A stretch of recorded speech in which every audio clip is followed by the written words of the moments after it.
नमस्कार, मी ऋषाली यादव सारंग। आता पाहूयात बातम्या विस्ताराने। बुलेटिनच्या सुरुवातीला महत्त्वाची बातमी आहे मावळमधून।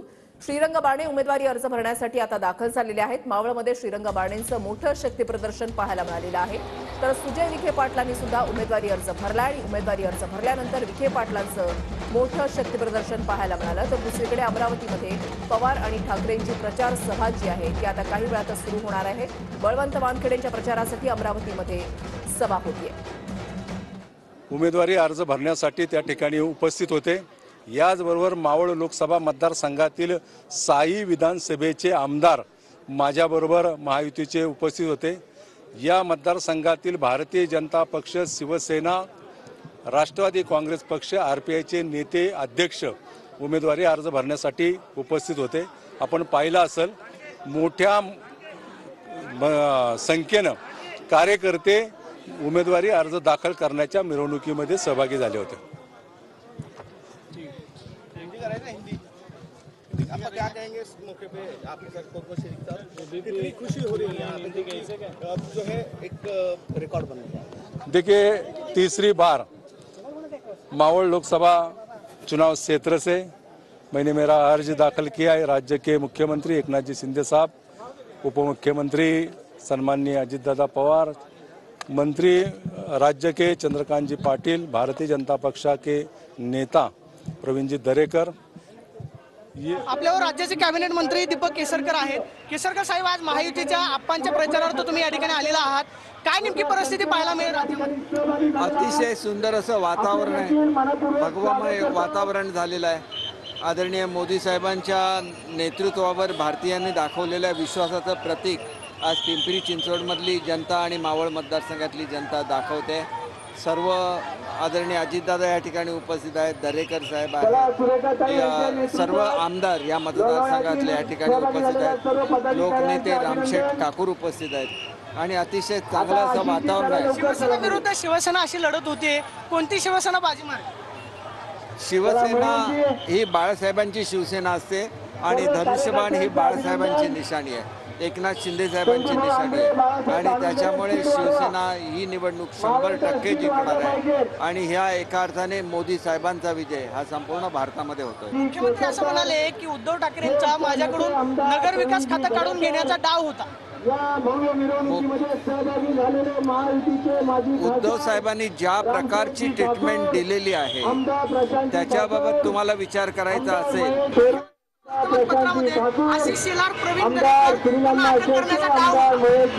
उद्धव ठाकरे सुडाने पेटले होते आणि त्याच्यामुळे भारतीय जनता पार्टीचे जे नेते होते त्यांना अशा प्रकारे अडचणीत आणण्यासाठी वेगवेगळ्या प्रकारचे कट केले होते आणि त्याचाच उलगडा मुख्यमंत्र्यांनी आपल्या मुलाखतीत केला। हे खरं आहे की अशा प्रकारे आम्हाला अटक करणं, जेरीस आणणं हा त्यांचा कटाचा एक नियोजन होतं। प्रवीण दरेकरांना सुद्धा अटक झाली असती?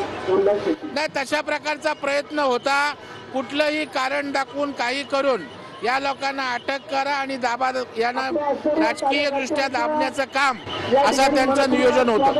देवेंद्र फडणवीसांवरती उद्धव ठाकरेंनी टीका केली की देवेंद्र फडणवीसांनी जो उल्लेख केला की कोणतीतरी खोली, त्याच्यावरती उद्धव ठाकरे देवेंद्र फडणवीसांना नालायक असं म्हटलं। नाही, स्वतःची लायकी तशी असल्यामुळे दुसऱ्याच्या बाबतीत तसं उल्लेख करतायत, स्वतः नालायक सारखं वागताय हे महाराष्ट्र पाहतोय। ते असं म्हणतायत की आदित्य ठाकरेंना मुख्यमंत्री बनवून मी दिल्लीमध्ये जाईन असं देवेंद्र फडणवीस म्हणाले होते। काय तथ्य आहे? उद्धव ठाकरे बाष्पळ अशी बडबड करायला लागलेले आहेत। त्यांचं तुम्ही आता फार सिरियस घेऊ नका, कारण त्यांचा तोल ढासळलेला आहे म्हणून बेताल असं बोलायला लागलेले आहेत। सुशांत राऊत स्वामी, प्रदीप कापसे, TV9 मराठी, पिंपरी चिंचवड। तर आता ही अहमदनगरमधली दृश्य आपण पाहताय। सुजय विखे पाटलांनी आपला उमेदवारी अर्ज भरलेला आहे आणि त्याच्यानंतर मोठं शक्तीप्रदर्शन या ठिकाणी केलं जात आहे। कुणाल जयकर आमचे प्रतिनिधी आमच्या सोबत आहेत, अधिक माहिती जाणून घेणार आहोत। कुणाल,